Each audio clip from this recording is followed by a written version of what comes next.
Voy a explicar el teorema de Varignon. Si tenemos un conjunto de fuerzas, vamos a llamarlas F1, F2,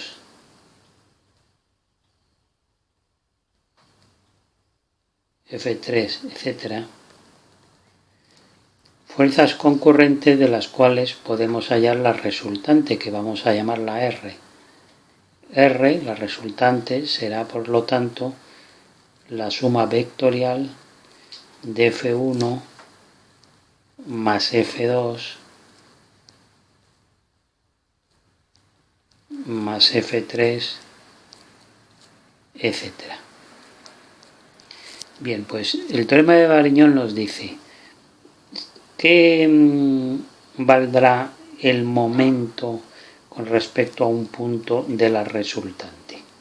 Pues el momento con respecto a un punto de la resultante será, como todos los momentos, la distancia a ese punto, producto vectorial, con el vector resultante R. Producto vectorial de la distancia por el vector. Eso es el momento, ¿no? Lo único que si desarrollamos este producto vectorial, R,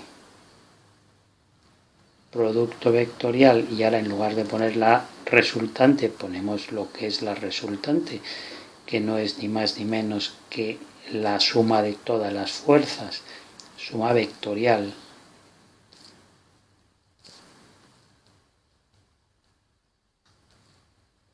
Y aquí podemos aplicar la propiedad distributiva del producto vectorial con respecto a la suma, porque esto sería R, distancia al punto, producto vectorial de F1,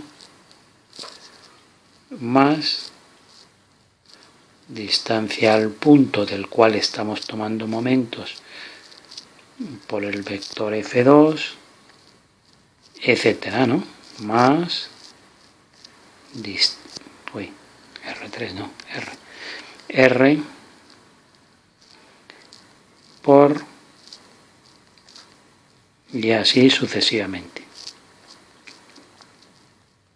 Pero claro, cada uno de estos sumandos es el momento de la fuerza con respecto al punto.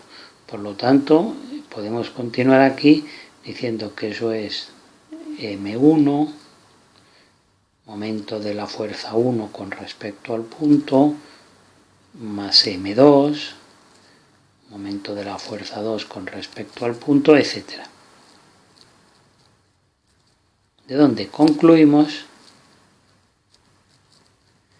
y es el teorema de Varignon, que el momento de la resultante es igual a la suma de los momentos de cada una de esas fuerzas que forman el sistema.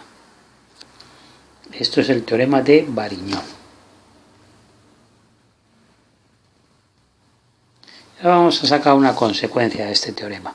Vamos a aplicarlo cuando tenemos dos fuerzas paralelas de la misma dirección y sentido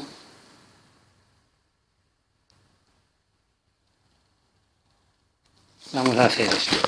Sería una fuerza que sería aplicada aquí,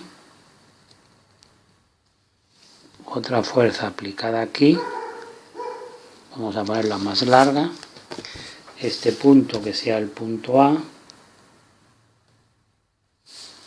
este punto el punto B, esta la fuerza F1,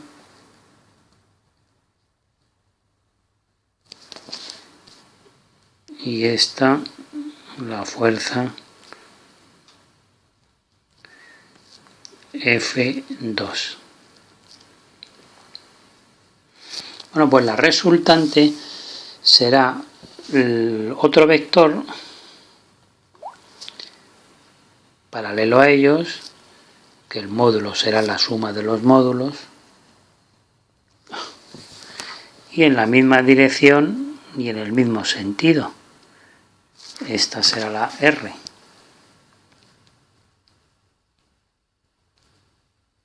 La resultante de las dos. F1 más F2. Si consideramos el punto donde está aplicada la resultante y lo llamamos O, y tomáramos el momento de la resultante respecto de O, ¿cuánto nos daría? Momento respecto de O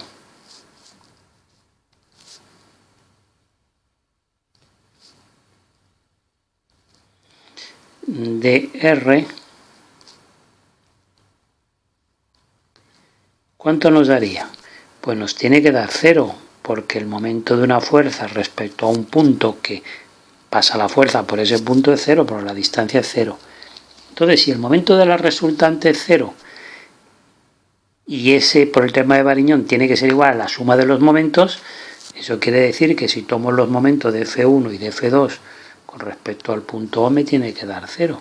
O sea que momento de F1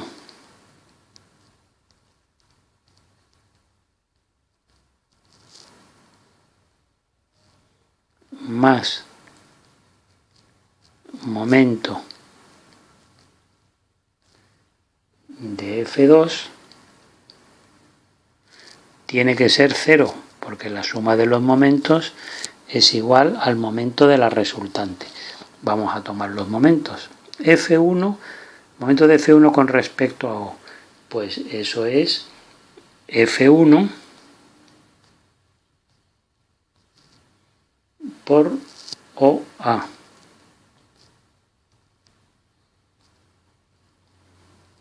Vamos a poner módulo y OA distancia. Claro, ya sabéis que los momentos tienen un signo, bueno, como son perpendiculares, son 90 grados, el seno del ángulo no lo pongo, el seno de 90 es 1, pero iba a decir que si tenemos este momento respecto de O, esto nos da un sentido de giro así, ¿no? Y ese sería el momento de F1 respecto de O. Y el momento de F2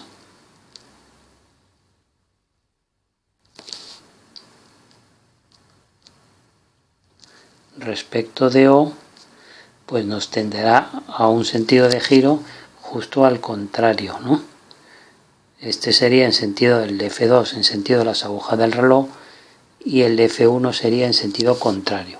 Eso quiere decir que tienen los signos contrarios, es decir, el F1 si lo consideramos positivo, pues el de F2 tendrá que ser negativo, ¿no? Es una manera de colocar los signos. Y esto será O, B. Ver hacia dónde tendería a girar, y si es en un sentido se le da un signo, por ejemplo el más, y el sentido contrario se le da el menos. Y ahora esto nos permite ya poner la consecuencia que queríamos conseguir. Módulo de F1 entre módulo de F2 será igual a la distancia OB entre la distancia OA, y eso nos permitirá calcular el punto de aplicación. Claro, algunos se habrán preguntado, ¿y por qué hemos puesto la resultante en medio y no la hemos puesto en un lado? Bueno, pues si lo hubiésemos puesto en cualquiera de los lados, a la derecha de B o a la izquierda de A, nunca hubiésemos conseguido dos momentos de sentido contrario, porque los dos hubiesen tenido el mismo sentido y nunca se podría anular la suma de momentos. Por eso lo hemos puesto en el medio, no puede estar en otro sitio. Y ahora vamos a hacer el otro caso, que es cuando las fuerzas tienen distinto sentido. Son también paralelas. Una que vaya, por ejemplo,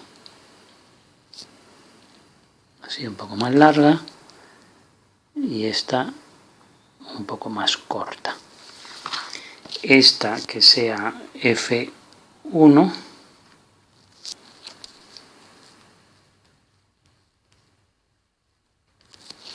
y esta que sea la F2.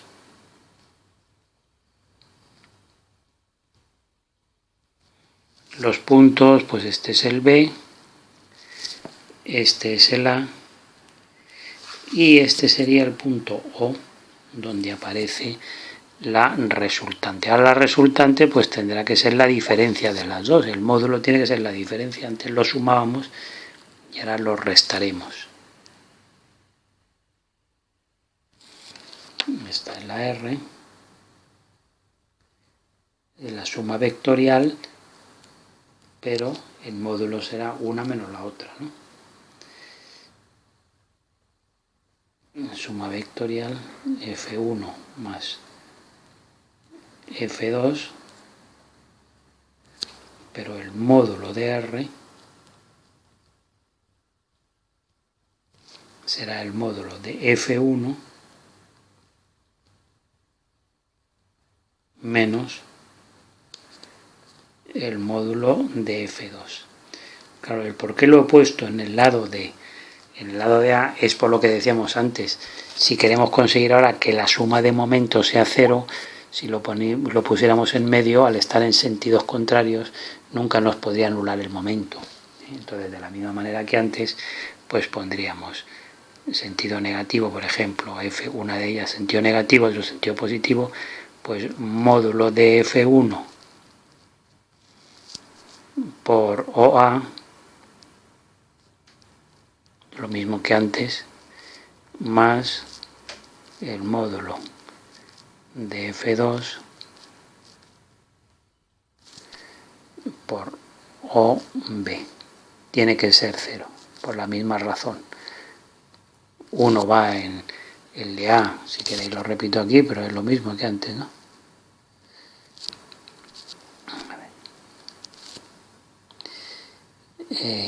A,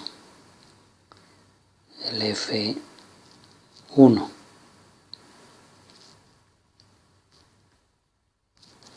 haría un sentido así, mientras que el B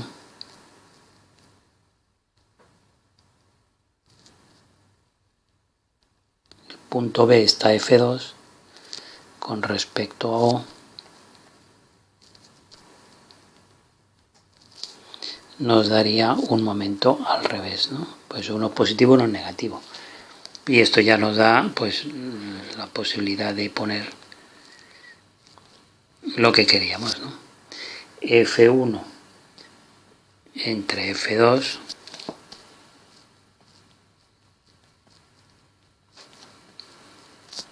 tiene que ser igual al cociente de OB, distancia OB, entre OA.